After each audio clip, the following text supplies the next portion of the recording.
Orang agnostik atau orang ateis yang gak percaya sama Tuhan, tetap aja mereka cari Tuhan. Karena udah ada kekekalan di dalam sini. Jadi apapun sama mereka akan dijadikan Tuhan nanti sama hidupnya mereka.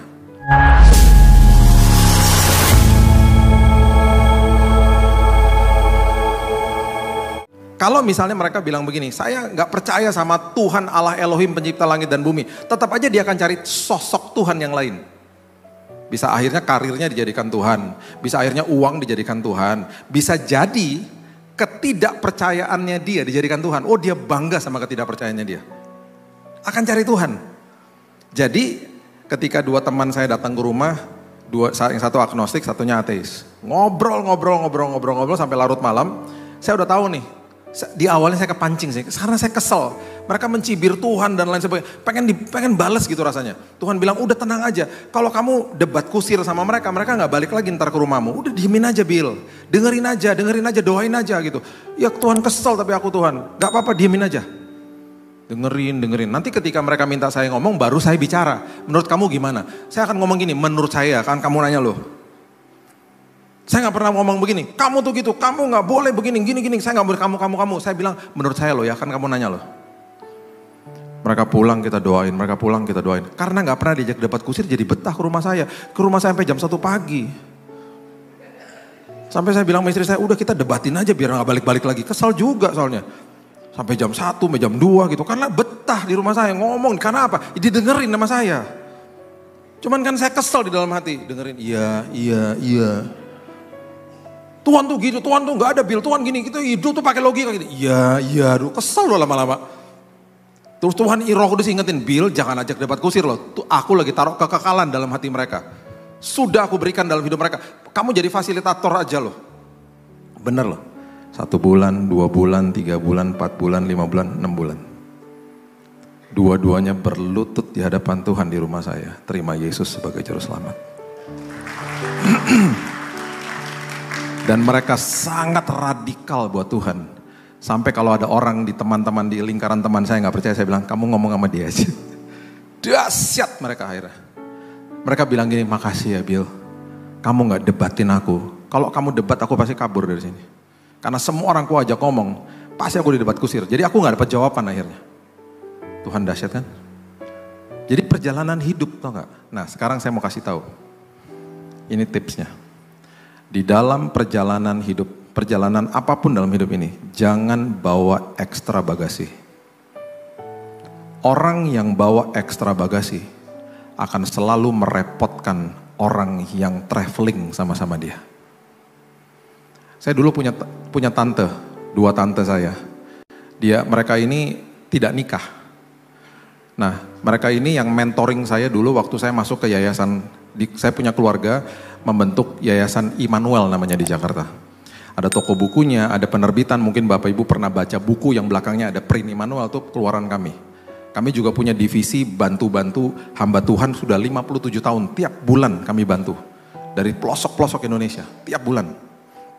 Dan kami punya sekolah di Batu Malang, dari TK sampai SMA, sekolah Kristen. Jadi perlu dikelola nih yayasan, dari tahun 67 sudah didirikan sama mereka. Mereka dulu dagang kopi, keluarga saya. Dagang kopi untuk biayain yayasan ini. Makanya saya betul-betul pagi-pagi bangun ting kopi mikir. Karena mereka punya yayasan rohani ya, dari dulu diajarinnya itu minum kopi sama firman Tuhan dari kecil begitu. Nah, tante saya dua-duanya ini gak nikah. Dua-duanya ini mereka businesswoman dulu. Dagang kopi, pedagang mereka ini. Terus kemudian kita bentuk yayasan. Nah, tante saya 2 ini dulu tiap tahun ngajakin saya ke luar negeri untuk beli barang segala macam untuk ditaruh di toko buku Immanuel. Kemudian kita nego sama publisher untuk bawa-bawa buku dari luar untuk bisa disadur dalam bahasa Indonesia. Harus second taker kontrak gitu. Jadi saya dulu dibawa sama mereka, dimentor sama mereka berdua. Mereka udah almarhum dua-duanya. Karena mereka gak punya anak. Jadi uangnya mereka itu selalu dibelikan oleh-oleh kalau mereka pergi ke luar negeri untuk ponakan-ponakan. Dulu kalau pergi ke luar negeri bisa bawa 32 kilo kali 2 kopernya. Jadi satu orang tuh 64 kilo, pergi bertiga hampir 200 kilo kan. Dan mereka kalau beliin oleh-oleh buat ponakannya banyak, sepupu saya banyak. Keluarga besar tinggal di satu kompleks perumahan deket-deketan. Terus mereka bilang gini, Ini kalau beliin oleh-oleh, semua sebelum dia pergi tuh kasih list sama mereka. Karena udah pasti dibeliin. Beliinnya bukan coklat-coklat batangan begini, bukan. Sepatu, tas. Kadang-kadang minta 2 sepatu, dibeliin 2 sepatu. Itu semua dibeliin sama mereka. Jadi kadang-kadang kalau kita pulang, saya itu 200 kilo kopernya. Kadang-kadang beli ekstra bagasi lagi. Mereka kan sudah tua-tua. Yang ngangkatin kopernya siapa? Saya ngerepot. Itu nanti kalau udah pulang, mereka punya acara di rumah namanya, mereka senang banget, mereka undang itu semua sepupu saya, ponakan-ponakannya, makan malam bersama, habis itu ada acara yang dinanti-nantikan semua orang, buka koper. Karena semua pas pulang bawa bangkelan, banyak banget oleh-olehnya. Itu sampai saya bilang sama semua, kurang ajar kamu semuanya ya. Nggak repotin aku. Pesan sepatu lah, apalah segala macam, repot. Nah, jangan bawa ekstra bagasi.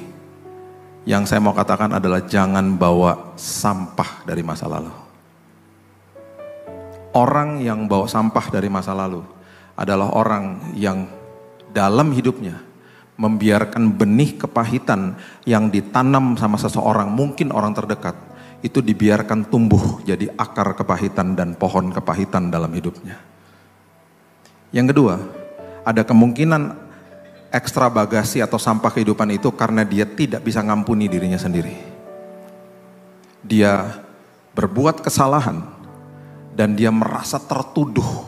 Dia bawa itu dari masa lalu sampai hari ini dia merasa bersalah terus. Padahal Alkitab katakan there is no condemnation, Roma 8 ayat 1. Tidak ada lagi penuduhan, penghakiman, penghukuman daripada Tuhan karena semuanya selesai di kayu salib. Itu dia bawa terus-terusan. Dan yang ketiga, ini yang parah. Banyak orang kecewa sama Tuhan.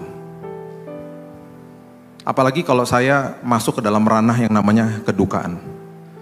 Kita ini tidak didesain untuk pisah sama orang yang kita kasihi loh. Orang yang pergi berpulang kepada Tuhan, mereka udah seneng sama Tuhan. Yang ditinggalkan itu yang berduka. Kalau ditinggalkan sama orang tua yang udah sepuh, ya udahlah kita ikhlas. Kalau ditinggalin tiba-tiba, yang berpulang lebih dahulu tuh adalah pasangan hidup dan umurnya masih sangat muda. Misalnya coba, apa yo? Ngomong apa? Saya ngomong apa coba? Teman saya, udah kayak adik-adik saya. Istrinya dipanggil pulang Tuhan, kena penyakit kanker 2 tahun panggil pulang. 2 tahun pernikahan, anaknya masih 1 tahun. Saya mau ngomong apa coba? Saya mau ngomong apa sama seorang ibu yang anaknya lagi kuliah umur 20 tahun meninggal di luar negeri. Sampai waktu dia pergi ke sana dia mau lari ke rel kereta mau bunuh diri, ayo. Saya mau bilang apa sama seorang ibu yang suaminya yang mereka masih sangat muda, dipanggil pulang sama Tuhan setelah pergumulan kanker 4 tahun padahal sudah membaik tadinya. Sampai ibu ini bilang begini, Bill aku mau loncat dari atas lantai 4 di mall. Bunuh diri aja aku. Ini semua orang-orang Kristen loh, anak-anak Tuhan semuanya. Dan bukan anak Tuhan yang cuman sekedar hanya ke gereja Paskah sama Natal, enggak, mereka rajin kok. Mereka hidupnya mau bertumbuh di dalam Tuhan, mereka sungguh-sungguh di dalam Tuhan. Saya mau kasih jawaban apa sama seorang tua yang anaknya 5 tahun kena tumor otak dipanggil pulang sama Tuhan, ayo. Kita nggak punya kata-kata. Akhirnya kita melakukan kata-kata yang salah ketika kita ke rumah duka. Kita bilang apa sama mereka? Kamu harus kuat ya, jangan ngomong gitu. Mereka nggak harus kuat, mereka harus nangis hari itu. Kita kasih pundak aja, kita nangis sama-sama mereka. Karena saya juga gak salahin kita semua yang ngomong begitu. Karena apa? Kita juga gak ngerti mau ngomong apa. Akhirnya kita mengeluarkan kata-kata yang salah. Karena kita juga bingung. Banyak orang kecewa loh sama Tuhan. Karena banyak orang yang berduka. Dan mereka gak ngerti cara nanganin. Ini realita hidup loh. Ini realita hidup. Dan biasanya orang-orang seperti begini, ini saya cuma kasih tahu aja sama Bapak Ibu ya. Kalau kita mau tahu kenapa dan bagaimana apakah saya ini masih punya sampah dari masa lalu, itu biasanya kita masih putar-putar di otak kita apa yang terjadi. Sebuah traumatik atau hal yang sangat traumatik yang terjadi dalam hidup kita. Kalau kita disakiti sama orang lain, kita masih putar-putar di otak kita begini. Nanti ya satu hari kalau ketemu sama dia, kalau dia ngomong gini aku akan ngomong gini, kalau dia ngomong gini aku akan, kita putar-putar di otak kita, ayo. Kita memikirkan pembalasan bahkan. Makanya Amsal 4 ayat 23 bilang begini. Amsal 4 ayat 23. Jaga hatimu dengan segala kewaspadaan. Dan karena dari situlah terpancar apa? Kehidupan. Karena dari situ terpancar kehidupan. Jadi hati ini yang tahu kadang-kadang cuman kita sama Tuhan loh. Kita sembunyiin dari orang lain. Kita mangkel, kita kesel, kita simpen semuanya di sini, kita memikirkan pembalasan, kita putar-putar di otak kita. Itu indikasi sampah itu masih ada dalam hidup ini. Dan yang kedua, tanpa kita sadari kalau masih ada sampah, keluarnya pasti sampah. Yang keluar dari mulut akhirnya sampah. Makanya Roma 3 ayat 14 mengatakan begini, mulut mereka penuh dengan sumpah serapah. Mulut mereka penuh dengan apa? Sumpah serapah. Jadi orang yang hidupnya ada sampah, ya, itu tanpa dia sadari kalau kita dekat-dekat sama dia, yang keluar kata-kata negatif terus. Bahkan ada orang baik aja dilihatnya dari sisi jelek dari dia. Saya ngomong sama teman saya, itu orang luar biasa ya. Tapi tiba-tiba dia ngomong gini, iya tapi dia gini, tapi ada tapi-tapinya selalu begitu. Selalu lihat dari sisi angle yang jelek. Terus kemudian kata-katanya tuh asumsi, sensitif, keluar dari mulutnya. Dan auranya gak enak dekat orang-orang seperti begini. Dan sering kali orang-orang yang seperti begini karena bawa sampah dari masa lalu, sakit tubuhnya. Karena nyimpen di dalam sini. Tubuhnya digerogotin sama kepahitan yang ada di dalam sini. Kisah Rasul 8 ayat 23. Kisah Rasul 8 ayat 23. Sebab kulihat bahwa hatimu telah seperti empedu yang pahit, terjerat dalam kejahatan. Dan ini yang paling parah. Orang yang bawa sampah dari masa lalu, dia akan merusuhkan dan mencemarkan orang-orang di sekitar dia. Wah, itu paling mengerikan. Ibrani 12 ayat 15 mengatakan dengan sangat detail dan jelas. Ibrani 12 ayat 15. Jagalah supaya jangan ada seorang pun menjauhkan diri dari kasih karunia. Perhatikan kalimat ini. Jangan jauh-jauh dari kasih karunia. Agar jangan tumbuh akar yang pahit. Kalau kamu jauh-jauh dari kasih karunia, itu benih kepahitan yang dilempar ke dalam hidupmu. Karena kita gak bisa kontrol apa yang orang katakan. Kita gak bisa kontrol apa yang orang lakukan sama kita. Itu benih tuh, benih kepahitan dilempar, dilempar ke kita. Kalau kita jauh-jauh dari kasih karunia, benih itu akan tumbuh jadi akar kepahitan. Makanya dikatakan apa? Agar jangan tumbuh akar yang pahit. Kalau sampai tumbuh akar yang pahit, itu akan menimbulkan apa? Kerusuhan dan mencemarkan banyak orang. Yang paling dicemarkan dan dirusuhkan adalah orang terdekat dia. Oh, kita kalau nonton TV dan kemudian ada demonstrasi, kemudian ada kerusuhan di kota yang kita cintai, kita pasti kesel. Ini siapa sih dalangnya? Ini siapa sih orang-orang tidak educated nih, luar biasa, nyebelinnya luar biasa gitu. Pasti ngomong begitu. Kita nggak sadar. Kita membawa kerusuhan pada orang-orang di sekitar kita. Dan orang-orang meninggalkan kita satu-satu dan kita masih nyalahin mereka. Nggak pernah introspeksi diri, nggak tahu bahwa ternyata nih semuanya gara-gara saya. Kita diemin orang, kita silent treatment, dikit-dikit tersinggung. Kita yang buat musuh sama orang lain. Ada sebuah momen yang Alkitab catat. Makanya di Ibrani dikatakan begini, jangan jauh-jauh dari kasih karunia. Karena gini, semua pengalaman yang saya katakan tadi, itu satu hari, karena kita sebagai manusia dan kita tetap akan terus diganggu pikiran kita sama iblis. Ada momen-momen ketika kita akan ingat sama kejadian-kejadian di masa lalu. Pasti begitu. Sama seperti yang tadi saya katakan. Teman-teman saya bilang gini, Bill, aku masih gak bisa lihat pasangannya lagi jalan berdua. Karena aku ingat sama pasanganku yang dipanggil pulang Tuhan. Itu momen-momen yang mereka akan ingat. Bill, aku tuh kadang-kadang kalau ada orang ngomong sesuatu, aku masih ada rasa gak enak di sini. Kenapa? Karena mengingatkan tentang kata-kata seseorang yang pernah menyakitkan hidupku. Nah, itu kayak gitu-gitu tuh. Bahkan yang paling parah begini, teman saya. Aku gak suka lihat tuh orang. Emangnya kenapa? Kamu kenal sama dia? Enggak, lah gimana sih? Kamu gak kenal kok, kamu gak suka. Aku gak suka aja lihat tampangnya. Lah gimana? Kamu gak suka lihat mukanya? Iya. Terus kenapa diusut-usut-usut? Ternyata dia bilang gini, iya karena memang dia ngingetin aku sama orang yang dulu pernah nyebelin, nyakitin hatiku. Mukanya mirip katanya. Lah itu orang gak ada salahnya kok kamu kesal sama dia. Nah itu loh, momen-momen kayak gitu loh Bapak Ibu. Gitu loh. Paham ya maksud saya? Nah ini yang Alkitab catat. Momen-momen seperti begitu, itu dicatat sama Yohanes adalah momen api arang namanya. Maksudnya apa? Coba lihat ya. Yohanes 18 ayat 18. Yohanes 18 ayat 18. Firman Tuhan bilang begini. Sementara itu, hamba-hamba dan penjaga-penjaga bait Allah telah memasang api arang. Ikuti ya, ikuti. Ini dahsyat. Telah memasang api arang. Sebab hawa dingin waktu itu. Mereka berdiri berdiang. Berdiang tuh menghangatkan tubuh di situ. Tiba-tiba itu ada salah satunya ada yang berdiri di situ siapa? Petrus.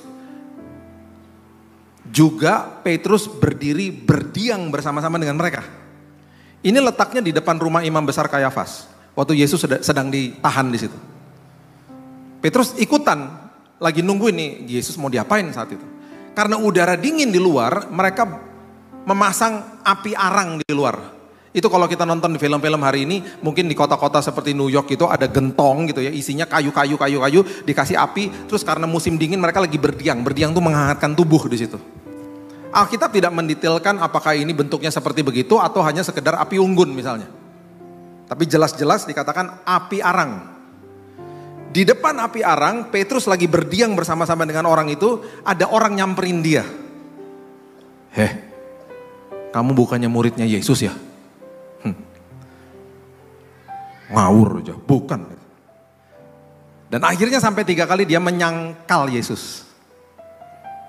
Makanya ya, jadi orang jangan self-righteous. Petrus tuh gini loh, dia membanggakan kasihnya kepada Tuhan. Beda sama Yohanes. Yohanes membanggakan kasih Tuhan kepada dia.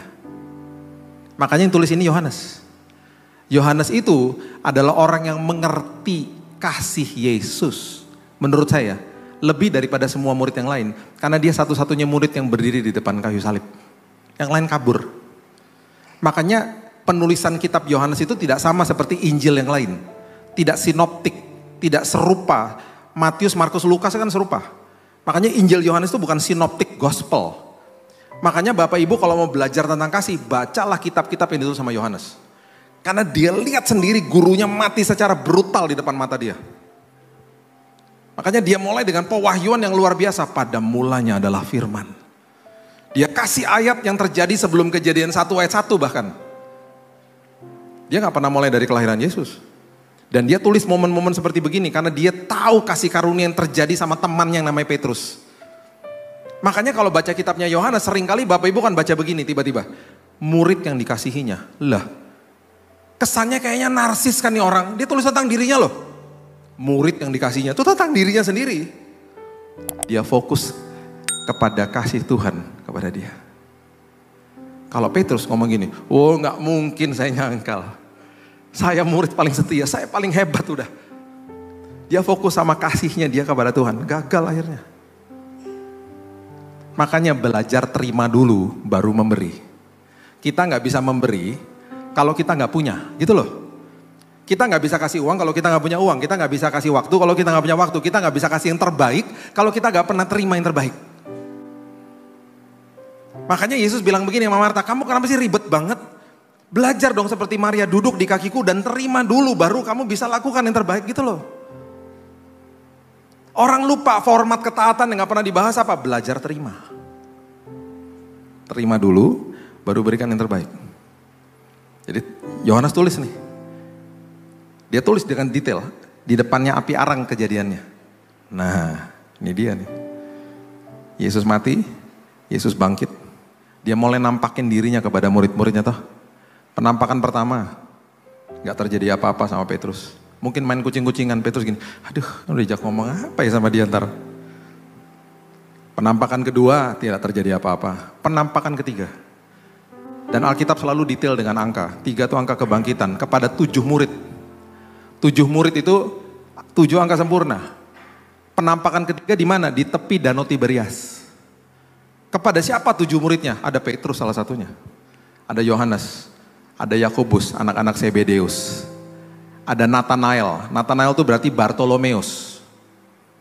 Ya, ada Thomas. 2 lagi nggak disebut namanya. 7 murid di tepi Danau Tiberias. Penampakan ketiga loh. Waktu mereka lagi menjala ikan, Yesus di pinggir pantai lagi masakin mereka makanan pagi. Makanan paginya apa? Roti sama ikan. Orang Manado bilangnya panada. Itu roti orang Manado, roti sama ikan. Nah, penampakan yang ketiga ini, waktu mereka setelah selesai menjala ikan, mereka dipanggil sama Yesus untuk makan makanan pagi. Perhatikan Yohanes 21 ayat 9. Dikatakan begini. Ini Yohanes nulis ini gak main-main. Detail tulisnya. Yohanes tulis begini. Ketika mereka tiba di darat, mereka melihat apa yo? Api arang. Dan di atasnya ada ikan dan roti. Waktu mereka tiba di darat, mereka melihat api arang. Yesus lagi masakin roti sama ikan di atas api arang. Ini yang saya katakan tadi, momen-momen di dalam hidup kita ketika kita berasa aduh. Ingat sama apa yang terjadi. Petrus ingat gak sama momen api arangnya ketika dia menyangkal Yesus? Ya ingat langsung, aduh, api arang. Wah, sekarang nih kayaknya dia akan ngomong sama aku. Dan betul, nanti Bapak Ibu baca ayat berikutnya, itu di situ akhirnya terjadi dialog one on one antara Yesus dengan Petrus. Dituduh? Tidak. Yesus cuma tanya gini, kamu sayang gak sama saya? Karena terlebih dahulu aku telah mengasihimu mati di kayu salib untuk menebus dosamu. Sampai 3 kali loh. Kamu sayang gak sama saya? Dia mau Petrus pulih. Dan itu sebabnya 3 kali juga dia katakan, gembalakan domba-dombaku. Bapak Ibu, di momen-momen api arang seperti begitu, ketika Petrus dipulihkan, dia jadi pilar gereja mula-mula. Ketika dia berkhotbah 3.000 orang terima Yesus. Waktu dia mati, yang tadinya dia pengecutnya luar biasa, di zaman kepemerintahan Nero, ketika dia ditangkap dan dia disalibkan, dia bilang gini, jangan salibkan saya seperti guru saya, salibkan saya terbalik. Pecah tuh pembuluh darah di kepalanya. Oh dia gak peduli. Dia menantang kematian. Karena dia tahu Yesusku telah mengalahkan kematian. Di detik aku tutup mata, di detik yang sama aku bangkit di pangkuan Bapa di sorga. Karena kematian sudah dikalahkan sama Yesus.